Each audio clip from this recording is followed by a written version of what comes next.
What's up, guys? It's Lemme, and we're going to be giving my predictions on Dan Hooker versus Arman Sarukian this Saturday. In this video, I'm just going to talk about how I think Arman Sarukian is going to absolutely destroy Dan Hooker and get a KO. Bruh. Now, you're probably wondering, Lemme, why should we trust your picks? Do I even need to say anything else, bro? You guys saw my last video, right? No. I mean, you got CP. Come on. We got Benil Dariush versus BSD. Man, I predicted the winner, the method, the round. Like, stop playing with me. I know I did get the Sean Brady pick wrong, but what are you supposed to do against Miles Morales? You know, like he's looking a little different out there with his butt sticking out. But like, you got to give him his props. All right, back to the topic, but let me just break down this fight. I'm going to give some pros, cons for both fighters, and it's going to start mathing for y'all. Let's talk about Dan Hooker first. This guy's a vet. You know, he's got a lot of experience. He's a long, rangy striker, and he does great when he's the one that's pressuring, right? When he's the one dictating the fight. Cons about him. This brother has no head movement. You guys see how he looks after every single fight? He's on death's door every single fight. When I see this dude's face after fights, I feel like I'm dying in the inside. This guy's taking too much damage, man. Too much damage after each fight. Like, that's got to put you in a serious decline in your career, man. And he does really bad when he's the one that's being pressured. He just does. I also think that he's really slow.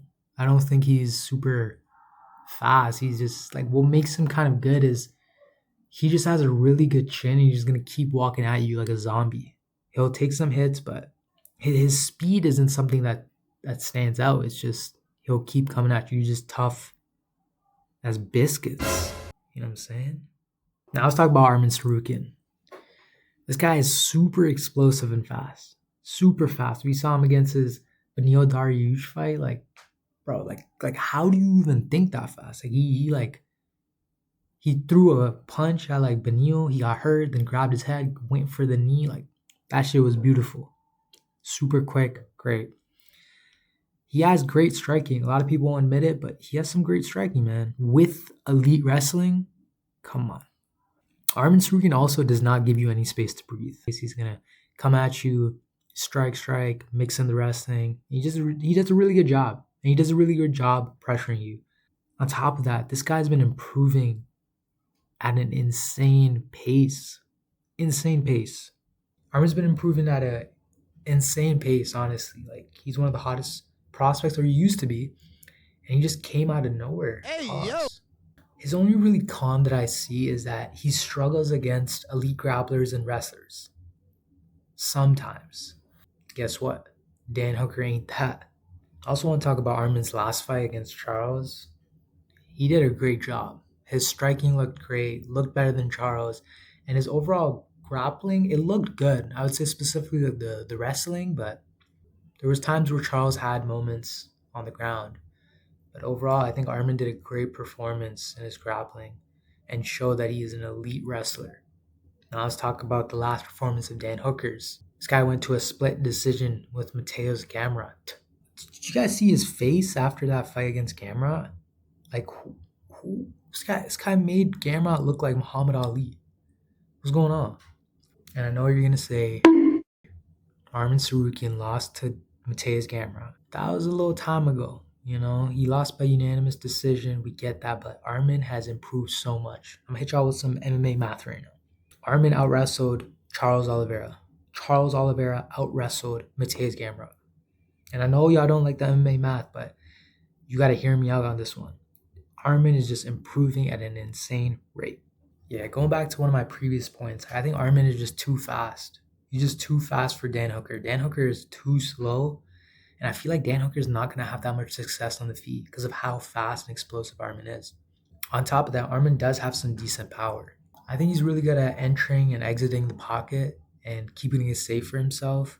He does a great job mixing it well. And if you're getting pressured by somebody like Gamrot with his striking and his wrestling, I don't know what Arman's gonna do to you. Yeah, man. A lot of people don't know how good Joel Alvarez actually is, man. And Arman KO'd him in the second round. I know you guys saw what Joel Alvarez did to Vicente in their last fight. Dominated him on the ground. Dan Hooker, on the other hand, is getting pressured by people like Dustin Poirier. And there's no shade on Dustin Poirier right there. But Dustin Poirier is just a striker. You take Arman Tsarukyan, who's a good striker with great wrestling, you won't be in trouble, bro. I'm sorry. This guy Dan Hooker is having a war with Gamrot, going to split decision, getting taken down 5 times. And in between the rounds, the guy's saying, I love this shit. I love this shit. Bro, do you see your face, bro? Like, yeah, I don't know. I think in the first round, I think both guys will play a bit more safe. I think Arman will probably still get the best of him. Probably get a 10-9. Second round, I think Arman's going to try to mix in the wrestling. Maybe even in the first round, but I don't see much happening in the first 2 rounds, personally.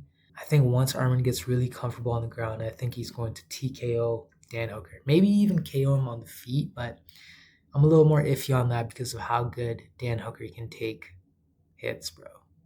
This guy's chin is made out of steel or something.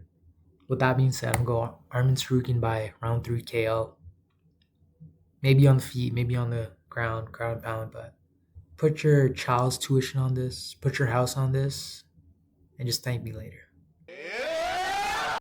But that's it from me, guys. Let me know what you guys think in the comments. It's been Sham and May. Peace out.